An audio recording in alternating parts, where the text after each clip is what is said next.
ನಮ್ಮೂರಲ್ಲಿ ಇಷ್ಟೊತ್ತಲ್ಲಿ ಇಷ್ಟೊಂದು ಜನ ನಿಂತವ್ರೆ ಅಂದರೆ ಏನೋ ವಿಷಯ ಇರುತ್ತೆ. ಬೆಳಗ್ಗೆ ಸೂರ್ಯ ಎದ್ದೊಳಕ್ಕೆ ಮುಂಚೆನೇ ನಮ್ಮ ಅಮ್ಮ ಚಿನ್ನರಿ ಎದ್ಬಿಟ್ಟಿರ್ತಾರೆ, ಆದರೆ ನಾನು ಎದ್ದೊಳಕ್ಕೆ ಸೂರ್ಯ ಎದ್ದಾಗೆ. ಈ ಬಡತವಿಂದ ದೇಶ ಉದ್ಧಾರ ಆಯ್ತದ. ಚಿನ್ನಾರಿ ಏನು ಬೇಕೋ ರೆಡಿ ಮಾಡಿಸ್ಕೊತಾಳೆ, ಆದರೆ ಮುಖ ಮುಟ್ಟಿ ಬಟ್ಟಿಕ್ಬಾರ್ದು. ಈ ಆಟ ಯಾರ್ಯಾರಿಗೆಲ್ಲ ನೆನಪೈತೆ? ಮಕ್ಳದ ಆಟದ ಚಿಂತೆ, ನಮ್ಮ ಅಪ್ಪನ ನೋಟಿನ ಚಿಂತೆ. ದುಡ್ಡು ಯಾರು ಎತ್ಕೊಂಬಿಟ್ಟವ್ರೆ. ಮೋಸ್ಟ್ಲಿ ಅಮ್ಮನೇ ಹೊಡೆದಿರ್ತೈತೆ ಅನ್ಸ್ತೈತೆ. ಅಶ್ವಿನಿ ನಕ್ಷತ್ರ ತೋರಿಸ್ದಂಗ ಇವರಿಬ್ರು ಗುಬ್ಬಚ್ಚಿ ಬಂದೈತೆ ಅಂತ ತೋರಿಸ್ತಿದ್ರು. Next coffee ಬಿಸ್ಕೆಟ್ಗಳು. ಅದೇ ತಿನ್ನಕ್ ಹೋಗ್ಬೇಡ, ಹಂಗೆ ಇರೋವು. ನೋಡಿ ಚೆನ್ನಾಗಿದ್ಯಾಕ. ಊಟ ಮಾಡಿಲ್ಲ ಅಂತ ಬೈಯೋದು ಅಮ್ಮಂದಿರು ಮಾತ್ರ ಅನ್ಸುತ್ತೆ. ನೆಕ್ಸ್ಟ್ ಈ ನನ್ನ ಪಾದಯಾತ್ರೆ ಅಡುಗೆ ಮನೆ ಕಡೆಗೆ. ಅನ್ನ ಏನೋ ತಟ್ಟೆಗೆ ಹಾಕೊಂಡೆ, ಆದ್ರೆ ಬೇಳೆ ಸಾರು ಮಾತ್ರ ಬೇಡ ನಂಗೆ. ರಾತ್ರಿ ತಂಗ್ಳದಾದ್ರೂ ಚಿಕನ್ ಸಾರೇ ಬೇಕು.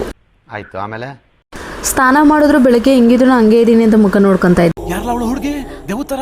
ಈ 3 ಜನನೇ ಎತ್ತಿರೋಳು ಇಲ್ಲ ಅವಳೆ ನೋಡ್ರಿ. ಈ ಕಣ್ಣಲ್ಲಿ ಇನ್ನೀ ಏನೇನ್ ನೋಡ್ಬೇಕು. ಜನ ಅವಾಗ ಯಾಕೆ ನಿಂತಿದ್ರು ಅಂದ್ರೆ ನೋಡಿ ಇದಕ್ಕೆ. ಬೆಂಕಿ ಇಡೋಕ್ ಮುಂಚೆ ಬೆಂಕಿ ಇಲ್ಲ ತಾನು ಕರ್ತಾರೆ.